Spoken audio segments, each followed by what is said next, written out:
దేవుణ్ణి ఎవ్వరు మోసం చేయలేదు. ఇప్పుడు ఒక స్కూల్‌కి, కాలేజ్‌కి వెళ్తున్నారు స్టూడెంట్సు. తల్లిదండ్రులు చక్కగా బాక్స్ కట్టి వారికి మరి ఛార్జీలకి డబ్బులిచ్చి చక్కగా వారిని కాలేజీకి పంపిస్తారు. వారు ఆటో ఎక్కిన తర్వాత కాలేజీ కాకుండా మరి సినిమాలకని, అక్కడికని, ఇక్కడికని తిరుగుతున్నారనుకో, ఎవరిని మోసం చేసినట్లు? తల్లిదండ్రులు మోసం చేసినట్లు కాదు. వారి జీవితాన్ని వారే నాశనం చేసుకున్నట్టు. వారు ఫలించరు. అటు చదువు లేక, ఇటు ఏ పనిలా రాక ఒక పనికిరాని వ్యక్తుల వలె వాళ్ళు జీవితంలో తయారైపోతారు. ఈరోజు ఎవరిని మోసం చేసుకుంటున్నావు? నిన్ను నీవే మోసం చేసుకుంటున్నావు. నీ జీవితాన్ని నీ చేతులారా నీవే పాడు చేసుకుంటున్నావు. దేవుడు నిన్ను క్షమించడానికి సిద్ధంగా ఉన్నప్పుడు ఆయన యొద్దకు రాకుండా ఇంకా ఎన్ని రోజులు నీ ఇష్టం మీద నీ జీవితం ఆధారం చేసుకుంటావు? నీ ఇష్టం మీద నువ్వు సాగినన్ని రోజులు నీ ఇష్టాలు నిన్ను బాగు చేయవు.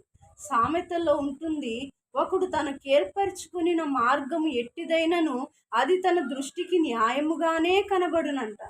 ఈరోజు నువ్వు వెళ్తున్న మార్గం న్యాయంగానే నీకు కనబడుతుందేమో, కానీ అది చివరికొచ్చేసరికి నువ్వు ఎంచుకున్న మార్గం నిన్ను ఎప్పటికీ హెచ్చించలేదు. ఒక్కసారి దేవుని వైపు చూడు. ఆయన నీతోనే మాట్లాడుతున్నాడేమో. ఆయన క్షమించడానికి సిద్ధంగా ఉన్నారు. ఏంటి ఏది నిన్ను దేవుని యొద్దకు రాకుండా చేస్తుంది? ఏది నిన్ను యేసయ్య యొద్దకు రాకుండా చేస్తుంది?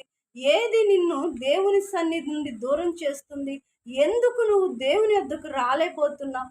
ఏ బలహీనతలు, ఏ అలవాట్లు, ఏ శరీర కోరికలు, ఏ పాపం నిన్ను ఆపుతుందో నాకు తెలీదు, కానీ దేవుడు అంటున్నాడు, నిన్ను క్షమించడానికి ఈ లోకస్తులు ఎవ్వరు, నీ స్నేహితులు కానీ నీ తల్లిదండ్రులు కూడా కొన్నిసార్లు బిడ్డలు చేసే పనులు బట్టి క్షమించలేరు.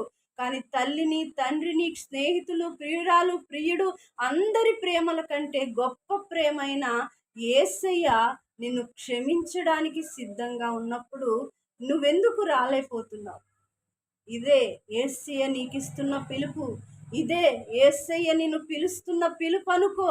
ఇదే నా దేవుడు నన్ను పిలుస్తున్నాడు, నా దేవుడు నాతోనే మాట్లాడుతున్నాడు అనుకొని ఇకనైనా దాన్ని విడిచిపెట్టి నువ్వు రాగలిగితే, నువ్వు ఎవ్వరి ముందు సిగ్గుపరచబడుతున్నావో, ఎవరి ముందు నీ జీవితం ఫలభరితం లేని మోడులాగుందో, నీ తల్లిదండ్రులు ముందు నీ జీవితం ఎందుకు పనికి రాకుండా ఉంటే ఈరోజు